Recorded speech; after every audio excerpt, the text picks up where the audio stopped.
इस्लाम ने अपनी पैदाइश के लगभग 125 साल बाद ही भारत पर हमला करना शुरू कर दिया। इस 125 साल के पीरियड में इस्लाम की किताबों में गजबे हिंद का एक विचार उत्पन्न हुआ और उनके मन में एक विचार आया कि हमें हिंदुस्तान को फतेह करना है। क्यों करना है फतेह? क्योंकि उनकी जो खुदाई किताब है, उस खुदाई किताब में जन्नत का वर्णन है।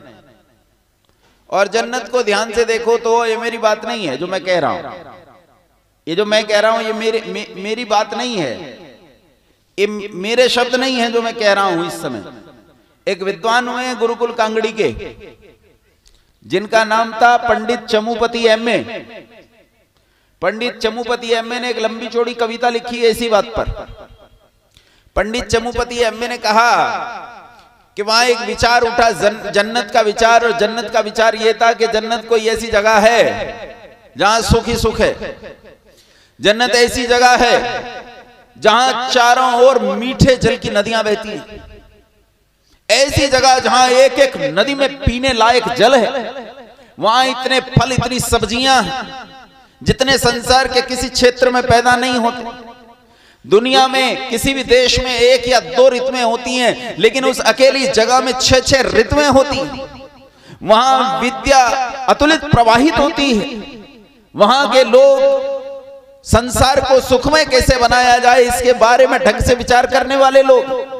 वो देवताओं की भूमि है, वो स्वर्ग है, और उसी स्वर्ग के रूप में उन्होंने जन्नत की कल्पना की। पंडित चमुपति एमए कहते हैं वो जन्नत कुछ और नहीं, वो जन्नत भारत है। वो जन्नत भारत है जहां सारी नदियां मीठे जल की बहती हैं, जहां असंख्य असंख्य फल और वनस्पतियां हैं, जहां असंख्य औषधियां हैं, जहां चारों ओर सुखी सुख है, जहां 6-6 ऋतुएं एक ही वर्ष में होती हैं। इंग्लैंड में कितनी ऋतुएं होती हैं भाई? ठंडी पड़ती है। अफ्रीका में क्या होता है? गर्मी पड़ती है। ये भारत ही है जो दुनिया में ऐसे स्थल पर है जहां 6 ऋतुएं उत्पन्न होती हैं। पहले भारत थोड़ा बड़ा था, अब भारत थोड़ा घटकर छोटा रह गया। पिछले 270 साल में भारत के 13 टुकड़े हुए हैं। कितने? 13 टुकड़े। पिछले 270 साल के भीतर 13 टुकड़े भारत के हुए। पहले भारत बड़ा था, अब घटकर छोटा रह गया है।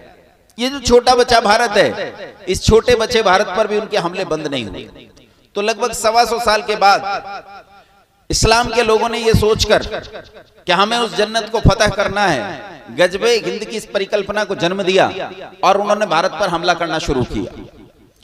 पहले हमलों में ये लगातार पिटे, लेकिन जल का एक हमला ऐसा हुआ, सिंधु नदी के पानी का एक ऐसा हमला हुआ मोहम्मद बिन कासिम का, कि उसमें एक पंचायत के माध्यम से ये राजा दाहिर की थोड़ी सी जमीन लेने में कामयाब रहा। इसीलिए इस हमले को मुसलमान एक सफल हमला मानते हैं। दूसरा हमला बिन कासिम के बाद किसका था? गोरी, गजनवी और बाबर के बाद के हमले। इनमें सबसे सफल हमला जो माना जाता है वो गौरी का माना जाता है। गौरी ने जब इस देश पर हमला किया तो गोरी ने इस देश को केवल लूटा ही नहीं, जैसे गजनवी ने केवल लूटा। गजनवी आया, वो जेब कतरा था, वो आया यहां से सामान उठाकर भाग गया। जैसे जेब कतरा होता है ना, वो उठाता है और भाग जाता है, फिर उस जगह पर नहीं रहता, उसे डर लगता है तेरी पिटाई हो जाएगी। गजनवी ऐसा ही लुटेरा था। गजनवी आया, उसने सामान लूटा और सामान लूटकर वहां से भाग खड़ा हुआ। लेकिन गोरी ने इस बात को बदला। गोरी ने जो हमला किया उसमें उसने इस देश को लूटा ही नहीं, अपितु इस देश को लूटने के लिए आगे भी एक योजना तैयार की, एक ऐसी योजना तैयार की कि क्रमबद्ध तरीके और इस भारत को कैसे लूटा जा सके। इसलिए गोरी जब लूटकर इस देश से गया तो जाते हुए अपने गुलाम को इस देश में शासक बनाकर चला गया। गुलाम का नाम था कुतुबुद्दीन, सुना है ना नाम? कुतुबुद्दीन ऐबक को इस देश का शासक बनाकर चला गया। जब गया,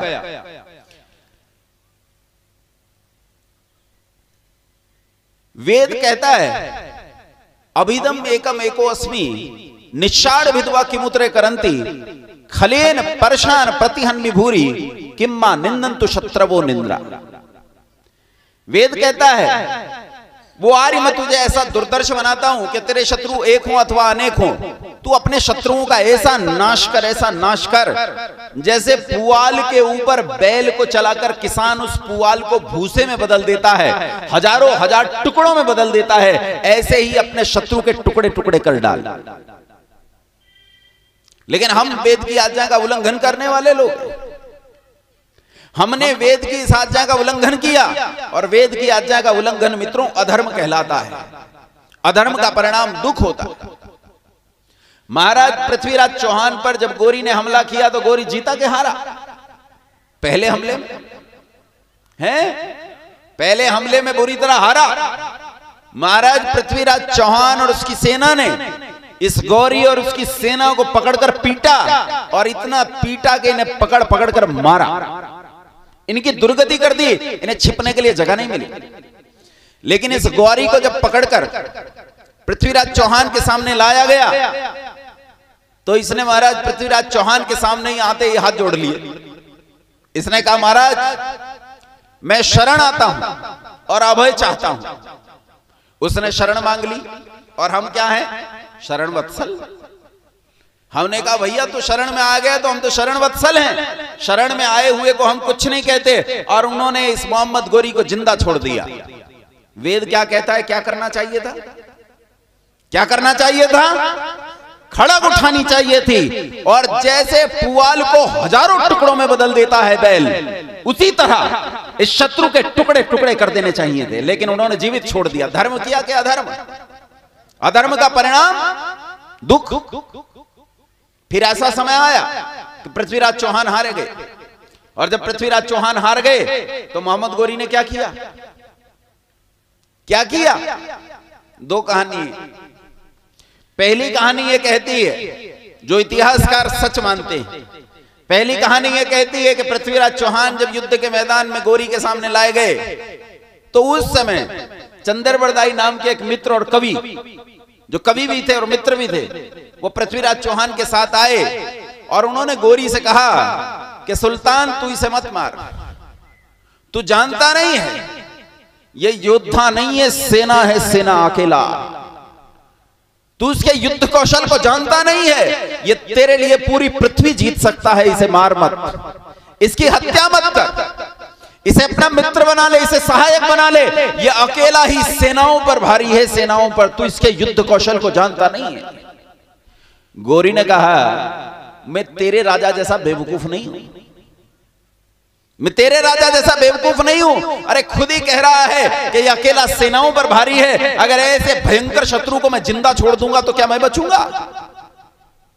और उसने पृथ्वीराज चौहान को वहीं युद्ध के मैदान में तलवार उठाकर टुकड़े टुकड़े कर दिया, हत्या कर दी पृथ्वीराज चौहान की, वो मारे गए। एक कहानी। दूसरी कहानी जो दिल को तसल्ली देने के लिए तुमने बना रखी है, वो कहानी है कि पृथ्वीराज चौहान को पकड़कर ले गए वहीं अफगानिस्तान के गड़गजनी, आंखें फोड़ दी गई, गरम सरिया आंखों में डाल दिए गए, अंधे हो गए पृथ्वीराज चौहान। और तब चंद्रबरदाई ने गोरी को बताया कि भारत में बड़े महान वीर होते हैं, शब्द वेदी बाण चलाना जानते हैं। गोरी ने खिल्ली की, हंसी उड़ाई, कहा ऐसा भी कहीं होता है? ये झूठी बातें, ये किस्से कहानियों की बातें हैं कि शब्द वेदी बाण कोई चला सकता है। उसने कहा हाथ कंगन को आरसी क्या और पढ़े लिखे को फारसी क्या? मेरा राजा जानता है, मेरा राजा तो अंधा है, तू तो जानता है, तूने खुद आंखें फोड़ी है, वही तुझे शब्द वेदी बाण चलाकर दिखा सकता है। उसने कहा ऐसा कैसे हो सकता है? बोला आयोजन करा ले, वो तुझे शब्द वेदी बाण चलाकर दिखाए। आयोजन करा लिया गया, और जब आयोजन कराया गया तो वहां चंद्रबरदाई ने पृथ्वीराज चौहान के पास जाकर उसे दूरी और स्थान बताया कि कितनी दूर सुल्तान बैठा है, कितने ऊपर कितने नीचे है, उसका गला कहां है, कंठ कहां है, कितनी दूरी पर है तुझसे। तो उसने कहा 8 बांस 24 गज अंगुल अष्ट प्रमाण, ताऊ ऊपर बैठो है गोरी, अब मत चूकियो चौहान। क्या अब तक जो की गलती वो तो की, लेकिन अब चूकना मत। पृथ्वीराज चौहान ने कान तक बाण को खींचा, और जैसे ही पहले बाण से जो उसने शब्द के लक्ष्य को भेदा था, उस पर गोरी ने वाह कहा तो वाह कहने वाला वो कंठ एक ही बाण से उड़ा दिया। और उसके बाद चंद्रबरदाई और पृथ्वीराज चौहान ने एक दूसरे को छुरा भोंक कर मार डाला, ताकि आने वाले समय में उनकी दुर्गतियां ना हो। लेकिन ये केवल दिल को तसल्ली देने वाली कहानी है। क्यों पकड़ कर ले जाएगा, क्यों आंखें फोड़ेगा, क्यों रखेगा इतने भयानक शत्रु को, कोई जरूरत नहीं थी। असल बात यह है, युद्ध के मैदान में ही पृथ्वीराज चौहान के टुकड़े टुकड़े कर दिए गए। न पृथ्वीराज चौहान ने बात मानी वेद की, और न हमने मानी। दूसरे युद्ध में जिसमें पृथ्वीराज चौहान हारे, उस समय गोरी की जीतने की औकात नहीं थी। उसने अपने सामने हजारों गौएं लगाई किसी गद्दार के कहने पर। किसी गद्दार ने उसे बता दिया कि ये लोग गाय को माता मानते हैं, उस पर तलवार नहीं उठाते, अपनी सेना के सामने गाय लगा ले या तलवार डाल देंगे। वो सच बात निकली। वो गाय लेकर जब आया तो महाराज पृथ्वीराज चौहान की सेना ने हथियार डाल दिए, तलवार डाल दी, क्या गाय पर हाथ नहीं उठाएंगे। तब कहते हैं पृथ्वीराज चौहान युद्ध के मैदान में अपनी सेना के सामने घोड़ा लेकर आए और उन्होंने चीख कर चिल्लाकर अपनी सेना से आह्वान किया कि खड़ग उठाओ और सामने खड़ी हुई 1000 गौओं को केवल पशु मानो। अगर तुमने आज इन्हें पशु मानकर कत्ल कर दिया और इसकी आड़ में खड़े हुए उस मलेच्छ को तुमने कत्ल कर दिया तो आने वाला समय सुखकर होगा। लेकिन यदि इन गौओं की वजह से तुमने हथियार रख दिया तो याद रखना, आने वाले समय में सूरज की पहली किरण के साथ करोड़ों करोड़ गौओं का वध हुआ करेगा। हुआ कि नहीं हुआ? ठीक बात थी, लेकिन हमने पृथ्वीराज चौहान की बात नहीं मानी। हमने खड़ग रख दी और हम युद्ध हार गए, गुलाम हो गए। हम पर गुलामों का शासन आ गया। कुतुबुद्दीन ऐबक एक गुलाम था, हम पर गुलाम ने शासन किया। और कुतुबुद्दीन ऐबक के आगे किसका शासन आया? उसके भी गुलाम का। क्या नाम था उसका? इल्तुतमिश। इल्तुतमिश की लड़की 1 साल राज करके मर गई।